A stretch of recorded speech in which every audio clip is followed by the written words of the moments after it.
নমস্কার বন্ধুরা, মায়ের রন্ধনশালা এবং ব্লগার চ্যানেলে আপনাদের সবাইকে স্বাগত। তো আজকে আমি আবারও একটা রেসিপি নিয়ে এখানে চলে এলাম। আজকে আমি বানাবো শীতের দুপুরবেলা সবজি ডালের রেসিপি। তো শীতকালে তো সবজি ডাল তো সবাই পছন্দ করেন, আর শীতকাল আসলেই তো সবজি ডালের কথাই মনে পড়ে সবারই। তো তার জন্য আমি এখানে সবজি কেটে নিয়েছি। তো প্রথমে আমি এখানে গাজর কেটে নিয়েছি, এইভাবে একদম ছোট ছোট করে গাজরগুলোকে কেটে নিয়েছি। আর এখানে নিয়েছি কিছুটা বিনস কড়াই।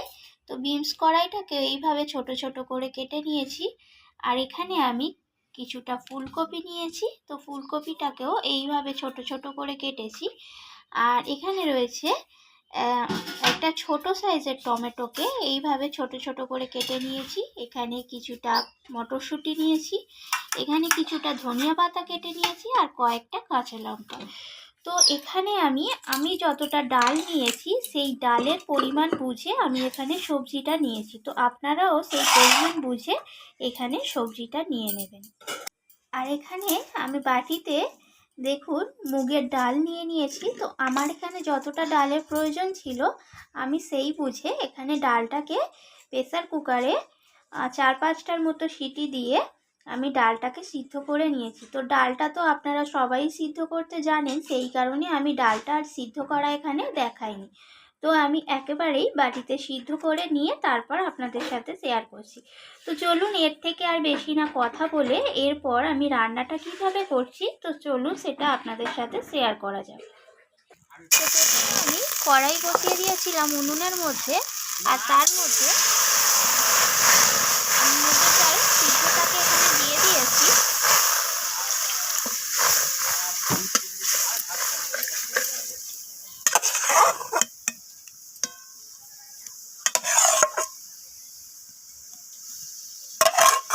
তো ডালটাকে আমি একটা হাতার সাহায্যে ডালটাকে এইভাবে ভালো করে মিশিয়ে নিচ্ছি।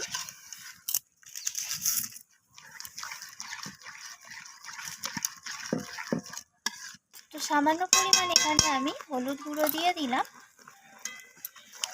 হলুদ গুঁড়োটা দিয়ে ডালের সাথে আমি আবারও মিশিয়ে নিচ্ছি এইভাবে। এরপর আমি প্রেসার কুকারটা ধুয়ে বাটিতে জল নিয়ে নিয়েছিলাম, তো সেই জলটা আমি এখানে অ্যাড করে দিচ্ছি। তো এখন এখানে আমি সামান্য পরিমাণ জল দিয়ে দিয়েছি, আর এটাকে আমি একটা পাত্রে নামিয়ে নেব। তো কড়াইটা আমি ধুয়ে এখানে আবার পরিষ্কার করে বসিয়ে দিয়েছি, আর তার মধ্যে দিয়ে দিলাম কিছুটা পরিমাণ সাদা গোটা জিরে, আর তার মধ্যে দিয়ে দিলাম সর্ষের তেল। এরপর দিয়ে দিলাম একটা তেজপাতা আর দুটো শুকনো লঙ্কা। তো ফোড়নটাকে একটু ভাজা ভাজা করে নেব।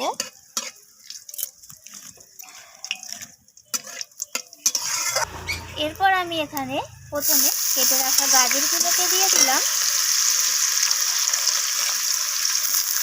এরপর বিনসগুলোকেও আমি দিয়ে দিলাম এখানে।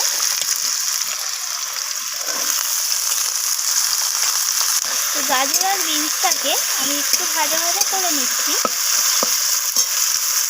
এরপর এখানে কেটে রাখা ফুলকপিগুলোকেও দিয়ে দিলাম। তো গাজর বিনস আর ফুলকপিটাকে আমি ভাজা ভাজা করে নিচ্ছি।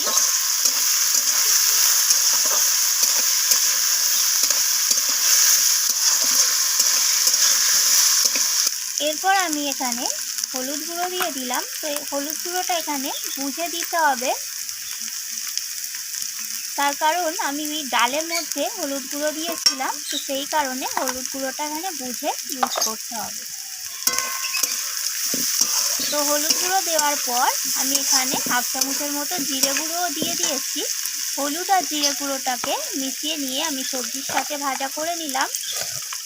এরপর আমি এখানে আদা বাটা দিয়ে দেব 1/2 চামচের মতো।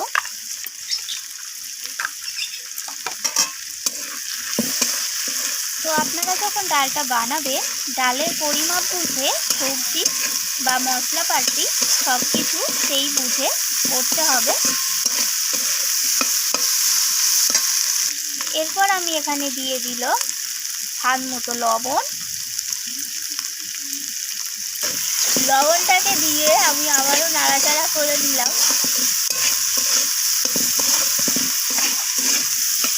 এরপর এখানে দিয়ে দিলাম কেটে রাখা টমেটোগুলোকে।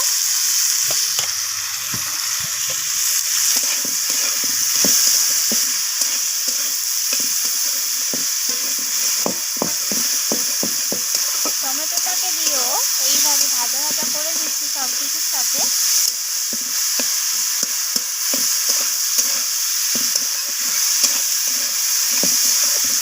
এরপর এখানে আমি দিয়ে দিচ্ছি মটরশুঁটিগুলো। তো মটরশুঁটিটা দিয়েও আমি আবারও ভাজা ভাজা করে নিচ্ছি সব কিছুর সাথে। এরপর আমি এখানে দিয়ে দিলাম চিনি। তো সবজি ডাল একটু মিষ্টি মিষ্টি হয়, তো সেই বুঝে এখানে চিনিটা দেবেন।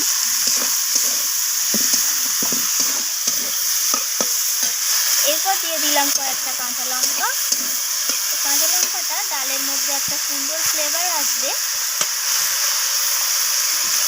এরপর এখানে দিয়ে দিলাম কেটে রাখা ধনিয়া পাতাগুলো। ধনিয়া পাতাটা দেওয়ার পর আমি আবারও নাড়াচাড়া করে নিচ্ছি। খুব বেশি ধনিয়া পাতাটা দেওয়ার পর খুব বেশিক্ষণ আমি এখানে ভাজবো না, তার কারণ ধনিয়া পাতার একটা নিজস্ব গন্ধ আছে, সেই গন্ধটা চলে যাবে। তো এখানে আমার সব কিছু সবজি ভাজা হয়ে গেছে। এরপর এখানে আমি যে ডালটা নামিয়ে রেখেছিলাম পাশে, সেই ডালটা সবজির মধ্যে ঢেলে দিলাম। তো ডালটা এখানে কিছুক্ষণ আমি ঢাকা দিয়ে ফুটিয়ে নিয়েছি, আর সব কিছু সবজি এখানে সিদ্ধ হয়ে গেছে। এরপর আমি এখানে কিছুটা পরিমাণ সানরাইসের গরম মশলা ছড়িয়ে দিলাম, আর দিয়ে দিলাম এখানে আমি হাফ চামচের মতো ঘি। তো গরম মশলা আর ঘিয়ের ফ্লেভারটা ডালের মধ্যে দারুণ একটা সুন্দর ফ্লেভার আসবে, তো খেতে বেশ দারুণ লাগবে। তো চলুন, এরপর ডালটা এখানে প্রায় রেডি হয়ে গেছে। তো পরিবেশন করে তারপর আমি আপনাদের সাথে শেয়ার করছি। দেখুন এখানে তৈরি হয়ে গেল একদম অনুষ্ঠান বাড়ির মতো নিরামিষ সবজি ডাল। তো ডালটার ভিডিওটি কেমন লাগলো, রান্নাটি কেমন লাগলো অবশ্যই একটা লাইক করে দেবেন, আর ভালো লাগলে আমাকে একটা কমেন্ট করে জানাবেন যে রান্নাটি কেমন লাগলো, আর আপনাদের বন্ধুদের সাথে শেয়ার করে দেখবেন। আর এইভাবে আপনারাও বাড়িতে ডাল বানিয়ে খেয়ে দেখুন, খেতে অসাধারণ লাগবে। গরম গরম শীতের দুপুরে ধোঁয়া ওঠা ভাতের সাথে যদি এরকম একটা ডাল হয় তাহলে তো আর কোনো কথাই হয় না। তো আজকের মতো এইটুকু। আমার চ্যানেলটিকে সাবস্ক্রাইব করে দেবেন, সাবস্ক্রাইব করে চ্যানেলটির পাশে থাকবেন। আজকের মতো এইটুকু। ধন্যবাদ বন্ধুরা।